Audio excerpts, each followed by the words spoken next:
Hi there. Welcome to the Karis podcast. So good to have you here. I'm always excited to be here. Well, the Karis podcast is a place of growth, faith, and leadership. I know this channel is adding value to your life. Kindly help us like, comment, subscribe. Okay, just help us spread the value we add to other people. Karis right here for those who are new. Today I want to share something very important, very valuable, very strategic with you, and I need you to pay attention. It is about achieving your goals by being self-led, leading yourself to achieve your goals. You can call it self-leadership hacks. You see, goal setting is very important. Making plans and setting specific goals is very important. I'm sure you must have mingled with materials on goal setting here and there.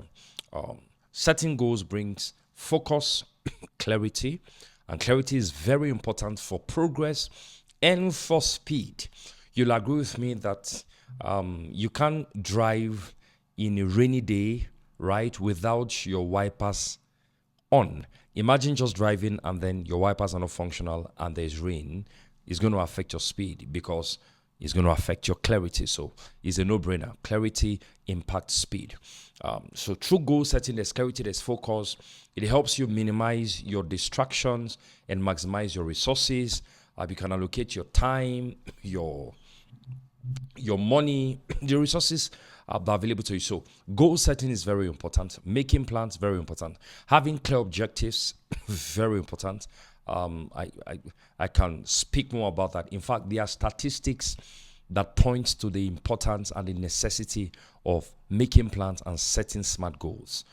I read one day that said that just setting goals and writing your goals down gives you 41% probability of achievement even without action.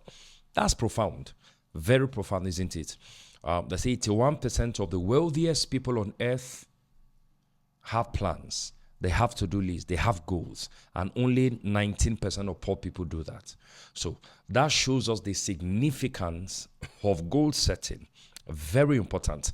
However, here's the thing. Setting goals is not enough. If it's enough, everybody who set goals will be living in their desired results. But it's not enough, right? And I'm sure you must have experienced what I'm saying before, that you set goals, you had new resolutions, you even wrote them down. You did Smart Goal Masterclass. You set the goals, but you were amazed and surprised that the goals didn't materialize like you envisaged. Okay, that's not to discourage you, but it's to make a point. James Clear put it very excellently in his book, Atomic Habits. He says, we don't rise to the level of our goals. We fall to the level of our systems. Let me say that again. That we do not rise to the level of our goals, but we fall to the level of our systems. And that's what I want to deal with in this episode. One of the systems that ensures your goals become reality is self-leadership. Understanding self-leadership, okay? That ability to galvanize yourself to get things done. That ability to put yourself together to get things done. That's self-leadership. Very important. Listen, as far as your goals are concerned, apart from God, you are like the most important factor for the fulfillment, the achievement of your goals and your objectives. That means the skill to galvanize, to lead, to influence yourself, to achieve the goals you have set is an important skill to be learned. And it's called self-leadership. And I'm going to give you some hacks in today's episode that will make you an effectively self-led people. Self-leadership is beautiful. Self-leadership is attractive. You see, self-led people are magnets. Magnet for resources, magnet for opportunities, magnet for people. A self-led person will attract followers, will attract opportunities. Have you noticed that when you were in school, if you can just remember a little bit, you see, your teacher came to class, I was like, who's going to be the class rep or the course rep of this course? You notice that everybody or the majority of the class turned to these few persons around them. Why do you think that happened?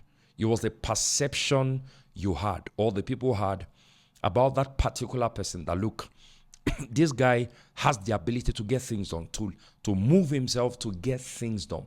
That's self-leadership. So we naturally defect, as it were, to people we believe lead themselves to get things done.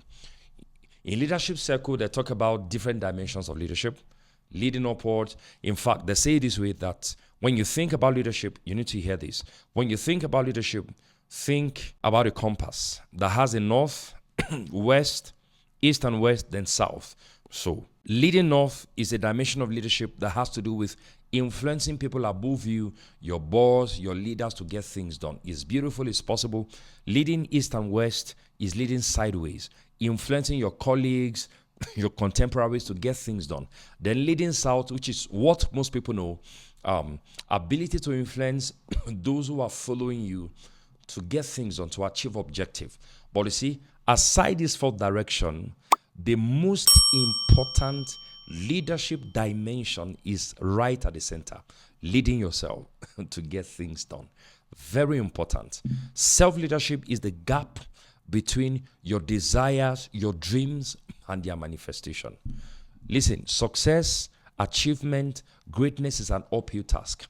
And it's going to take a self-led person to move from here there, right? So it's very important. You understand the dynamics of leading yourself to achieve your goals. What is self-leadership? Let me give you a very simple definition. Self-leadership is simply the practice, the ability and the practice of intentionally, mark those words, the ability and the practice of intentionally influencing your thoughts, your feelings, and your behavior to achieve your objectives. And if you notice, these three things are very important to success. Your thoughts are powerful. Thoughts, in the process of time, you attract the material equivalent of your most dominant thoughts. So the ability to influence your thoughts is very important. It's one of the markers of self-leadership.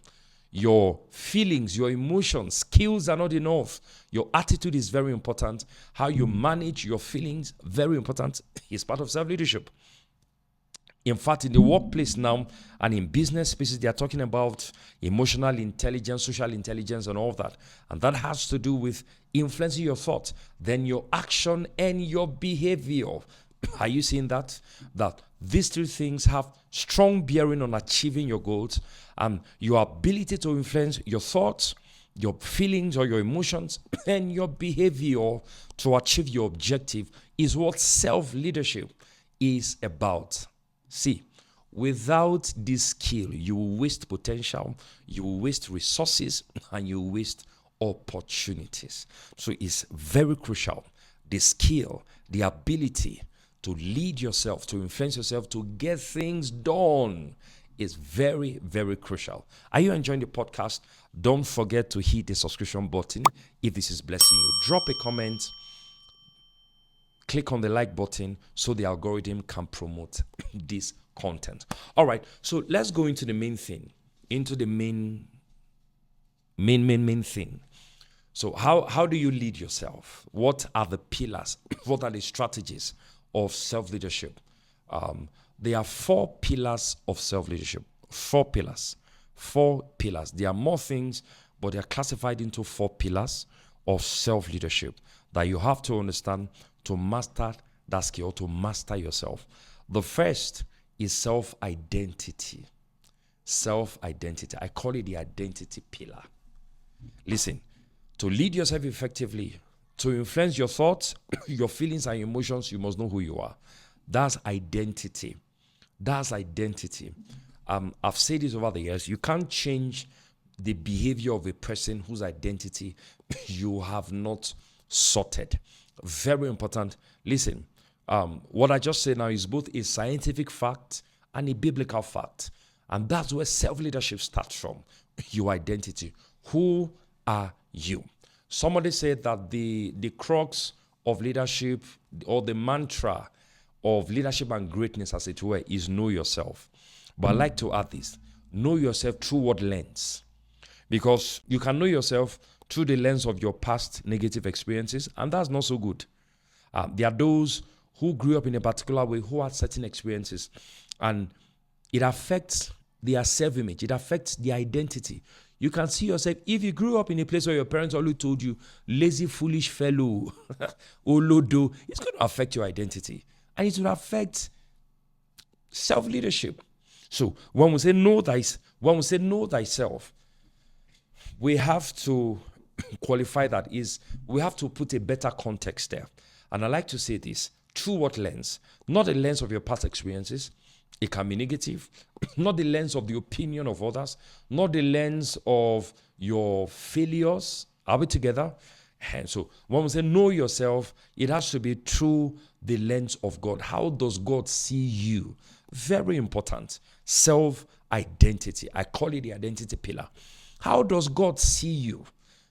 How does God see you? Listen, God doesn't see you as your past.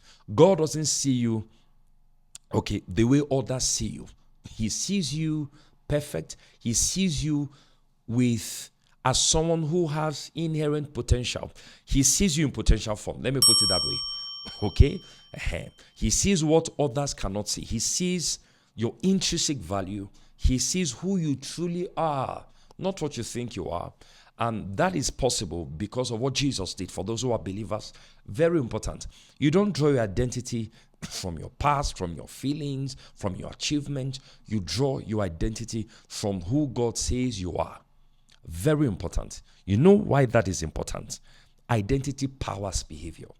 Identity affects self-confidence. Very important. So that's where self-leadership starts from.